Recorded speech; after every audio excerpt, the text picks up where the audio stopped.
વિદ્યાર્થી મિત્રો, આપની આ યુટ્યુબ ચેનલ પર આપનું હાર્દિક સ્વાગત છે. હું જીતુ સર. વિદ્યાર્થી મિત્રો, તમારી એક કોમેન્ટ હતી કે સર બીએ વિષયની અંદર થિયરી કેવી રીતે યાદ રહે, એનો કોઈ લેક્ચર બનાવો અને રીત સરળ અમને સમજાવો. તો વિદ્યાર્થી મિત્રો, એક ટોપિક મેં લીધો હતો અહીંયા, નાણાં બજારના સાધનો. હવે આ ટોપિક તમે તમારી ટેક્સ્ટબુકમાં જોજો એટલે તમને આઈડિયા આવશે કે તેમાંથી કેવી રીતે આપણે પોઈન્ટ્સ બનાવીએ કે જેથી કરીને એમસીક્યુ ટૂંકા પ્રશ્નો કે ગમે તે પૂછે તો આપણને આવડે અને સરળતાથી આપણે એના વિશે લખી શકીએ. તો સ્ટાર્ટ કરીએ. Treasury bill. સિમ્પલ કે ટ્રેઝરી બિલ એ કેવા સમયનું સાધન છે? તે ટૂંકા ગાળા માટેનું સાધન છે. ટ્રેઝરી બિલ કોણ બહાર પાડે છે? તો ભારત સરકાર વતી આરબીઆઈ બહાર પાડે છે. આ ટૂંકા પ્રશ્ન પૂછાય મિત્રો, એટલે આ ક્વેશ્ચન આ રીતે કરશો તો આખો પોઈન્ટ યાદ રહેશે. 2 થી 3 માર્કની અંદર લખી શકાય અને સાથે સાથે એમસીક્યુ કે ટૂંકા પ્રશ્ન પૂછાય તો તમે લખી શકો. તો ટ્રેઝરી બિલ એ ટૂંકા ગાળાનું સાધન છે. કોણ ભારત સરકારથી બહાર પાડે છે? આરબીઆઈ બહાર પાડે છે. ભારત સરકાર ટૂંકા ગાળા માટે ઉછીના નાણાં ટ્રેઝરી બિલ દ્વારા મેળવે છે. અહીંથી ખબર પડી જાય ટૂંકા ગાળાનું સાધન છે અને ભારત સરકાર વતી આરબીઆઈ બહાર પાડે છે, એટલે ભારત સરકારને જ્યારે ટૂંકા સમય માટે નાણાંની જરૂર હોય ત્યારે ટ્રેઝરી બિલ દ્વારા મેળવે છે. એટલે પહેલા 2 પોઈન્ટ ઉપરથી તમે ત્રીજો પોઈન્ટ બનાવી શકો. આ બિલની પરિપક્વતાની મેચ્યોરિટી ડેટ કેટલી હોય છે, કેટલા દિવસની હોય છે? તો મિત્રો આ 91 દિવસ, 182 દિવસ કે 364 દિવસની હોય છે. આ એક યાદ રાખશો એટલે બીજું ઓટોમેટિક આવશે. 91 ને 2 વડે ગુણશું એટલે 182 આવશે, 182 ને 2 વડે ગુણશું એટલે 364 આવી જાય. એટલે સરળતાથી યાદ આવી જશે. એટલે ટૂંકા સમયમાં એ રોકડમાં કન્વર્ટ થાય છે, એટલે એને રોકડ તરલતાનો ગુણ ધરાવે છે એમ પણ કહી શકાય.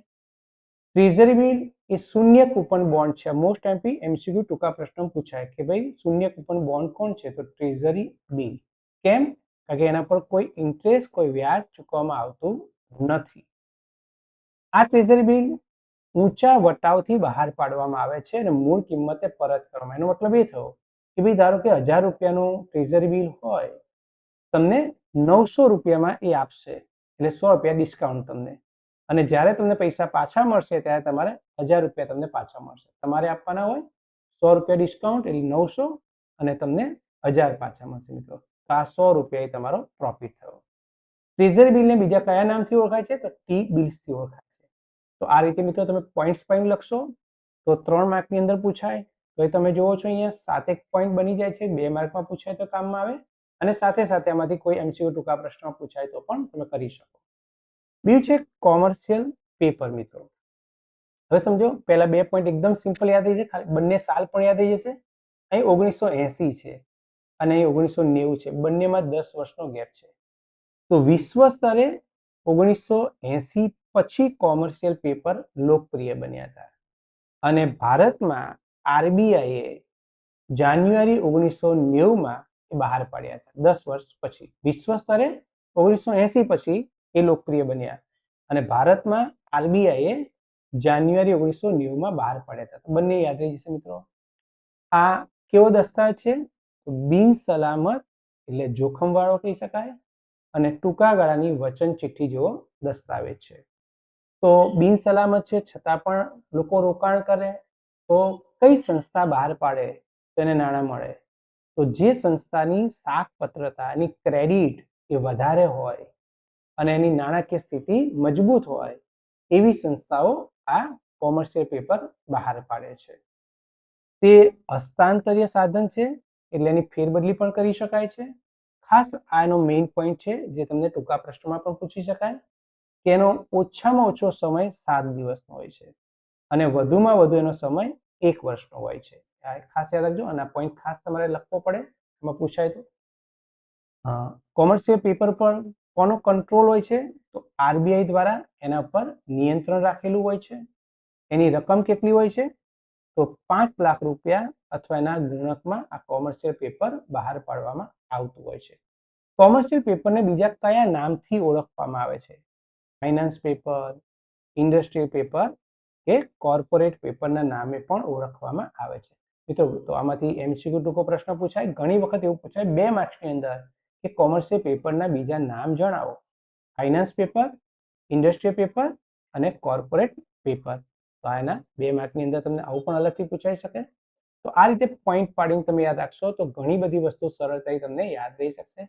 વધારે યાદ ના રાખો તો 3-4 પોઈન્ટ મેઇન ખાસ યાદ રાખજો. વિશ્વ સ્તરે ક્યારે લોકપ્રિય બન્યા હતા? 1980 પછી. ભારતમાં સૌપ્રથમ આરબીઆઈએ જાન્યુઆરી 1990 બહાર પડ્યા હતા. કોણ બહાર પાડે છે? ખાસ તો આરબીઆઈ યાદ રાખજો. કેવી સંસ્થાઓ છે? બરાબર, તો જે સંસ્થાની શાખપાત્રતા ઊંચી હોય, જેની નાણાકીય સ્થિતિ મજબૂત હોય, એ આ બહાર પાડે છે. એનો સમય ખાસ યાદ રાખજો. ઓછામાં ઓછો 7 દિવસ અને વધુમાં વધુ 1 વર્ષની મુદત હોય છે. એના પર કોનું નિયંત્રણ હોય છે? આરબીઆઈનું નિયંત્રણ હોય છે. એની રકમ કેટલી? 5 લાખ કે એના ગુણકમાં હોય છે. અને એના બીજા નામ ખાસ ફાઇનાન્સ પેપર, ઇન્ડસ્ટ્રીયલ પેપર કે કોર્પોરેટ પેપર ઓળખાય છે.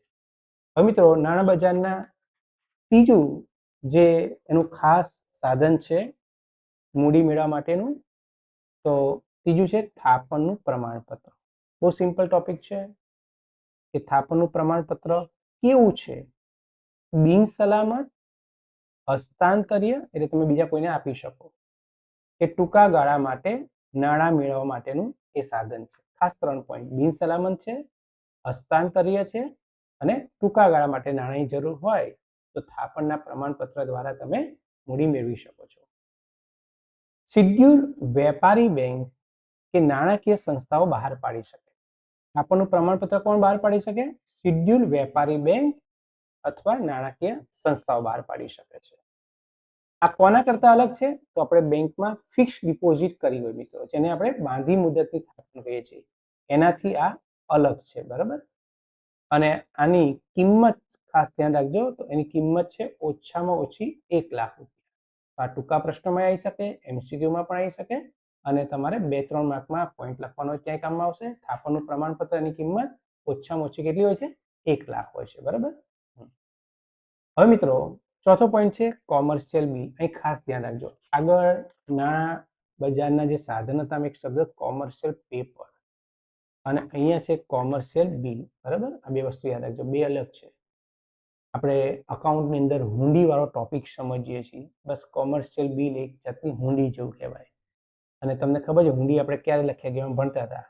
તો જ્યારે માલ ખરીદવામાં આવે કોઈ વ્યક્તિ દ્વારા, તો માલ વેચનાર વેપારી છે એ માલ ખરીદનાર ઉપર એક હુંડી લખે છે, જેને આપણે કોમર્શિયલ બિલ કહીએ છીએ. બરાબર, આ હસ્તાંતરીય છે, એટલે તમે કોઈને વેચાણ શેરો કરી શકો, કોઈને આપી શકો છો. આ ક્યાંથી અસ્તિત્વમાં આવે? ધંધાના વ્યવહારથી. આપણે જોયું કે માલ ઉધાર ખરીદવામાં આવ્યો હોય અને સામેની વ્યક્તિ ઉધાર વેચ્યો છે, આ પ્રકારનો વ્યવહાર થાય તો તમે હુંડી લખી શકો. એટલે ધંધાના વ્યવહારથી અસ્તિત્વમાં આવે છે. અને ચોક્કસ રકમ જે હુંડીની છે પૂરેપૂરી ચૂકવવાનો બિનશરતી હુકમ હોય છે. આમાં કોઈ કન્ડિશન નથી હોતી મિત્રો. ખાસ હવે કોમર્શિયલ બિલના પ્રકારો ખાસ યાદ રાખજો મિત્રો. ઘણી વખત 2 માર્કમાં અલગથી પણ પૂછાતો હોય છે. કોમર્શિયલ બિલના પ્રકાર જણાવો. તેને વિનિમય પત્ર કહેવાય, હુંડી પણ કહેવાય, આંતરદેશીય બિલ પણ કહેવાય, માંગણી બિલ પણ કહેવાય અને વિદેશી બિલ પણ કહેવાય. તો આ ખાસ મહત્વનો પોઈન્ટ એ કોમર્શિયલ બિલ છે, એના પ્રકારો. જો 3 માર્કની અંદર ખાલી કોમર્શિયલ બિલ અલગથી પૂછાયું કે 2 માર્કમાં પૂછાયું હોય, આ પોઈન્ટ લખીને તમે આ પોઈન્ટ લખો એટલે બહુ એક સારી તમારી ઇમેજ ઊભી થાય મિત્રો.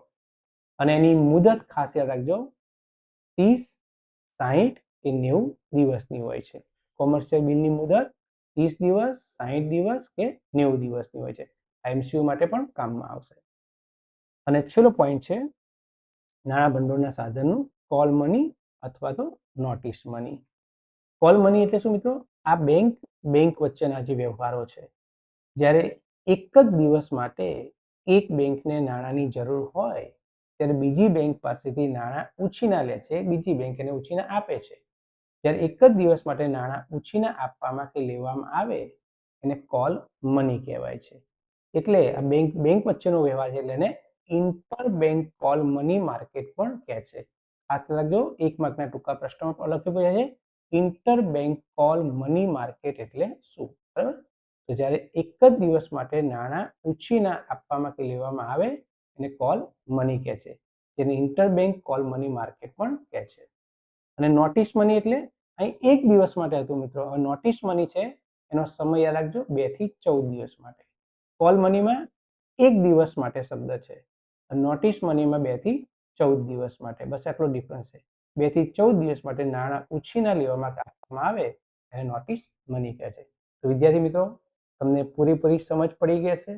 તો વિડીયોને લાઈક કરજો, શેર કરજો અને આગળ કયા પ્રકારની તમારે જરૂર છે એ પ્રકારે કોમેન્ટ કરજો. તેવા નવા વિડીયો લેક્ચરમાં લઈ અને તમારી સમક્ષ રજૂ કરશું. થેન્ક યુ વેરી મચ મિત્રો.